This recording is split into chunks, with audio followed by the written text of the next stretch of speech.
Vote প্রচারে নেমে সকলের সঙ্গে সেলফি তুললেন হিরণ, করলেন ভোট প্রার্থনা। লোকসভা নির্বাচন আসন্ন। লোকসভা নির্বাচনের আগে যেভাবে বাড়ছে তাপমাত্রার পারদ, তাতে হাঁসফাঁস করছেন আমজনতা। গরমের এই তীব্র তাপদাহকে উপেক্ষা করে লোকসভা নির্বাচনের জনসংযোগ স্বার্থে চরম সমস্যার মুখে পড়তে হচ্ছে দলীয় কর্মীদের। কিন্তু গরম দেখলে তো আর চলবে না, কারণ আসন্ন লোকসভা নির্বাচনে নিজের লোকসভা কেন্দ্রে নিজের জয় যদি হাসিল করতে হয়, তাহলে কিন্তু প্রয়োজন সাধারণ মানুষের আশীর্বাদ।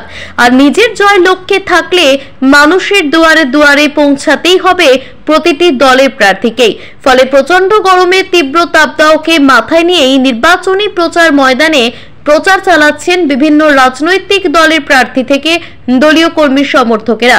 রাজ্যের প্রতিটি প্রান্তে একই রকম ছবি দেখা যাচ্ছে নিত্যদিন।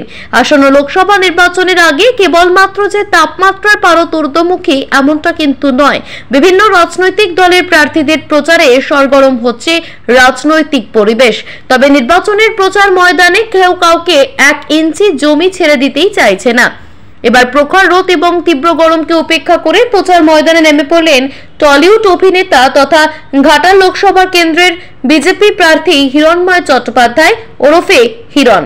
এদিন গরমের মধ্যেই পূর্ব মেদিনীপুর জেলার পাঁশকুড়া এলাকায় অলিতে গলিতে ঘুরে ভোট প্রচার সারলেন বিজেপি প্রার্থী হিরণময় চট্টোপাধ্যায় ওরফে হিরণ। এদিন প্রথমে পাঁশকুড়ার ধর্মপুরে জনসংযোগ করেন তিনি, পরে মঙ্গলদারির লাল চকে কয়েকটি মন্দিরে পুজো দেন। এরপর একেবারে অন্যরকম রূপে দেখা যায় বিজেপি প্রার্থীকে। ভোট প্রচার করার পাশাপাশি অসংখ্য মানুষের সঙ্গে সেলফি তুললেন ঘাটাল লোকসভা কেন্দ্রের বিজেপি প্রার্থী হিরণ। ইতিমধ্যে নির্বাচন কমিশনের তরফ থেকে প্রকাশ্যে আনা হয়েছে লোকসভা নির্বাচনের দিনক্ষণ। চলতি মাসের 19 তারিখ থেকে বাংলায় শুরু হবে লোকসভা নির্বাচন।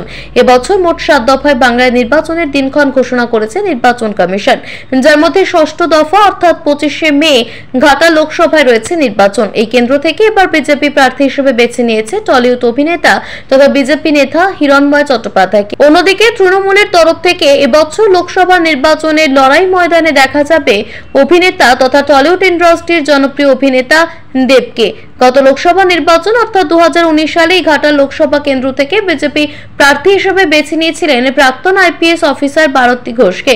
যদিও টলিউড অভিনেতা তথা তৃণমূল প্রার্থী দেবের জনপ্রিয়তার সামনে হেরে ভূত হয়ে যান তিনি, আর তাই এবার প্রার্থী হিসেবে বিজেপি বেছে নিয়েছে আর এক টলিউড অভিনেতা হিরণময় চট্টোপাধ্যায়কে।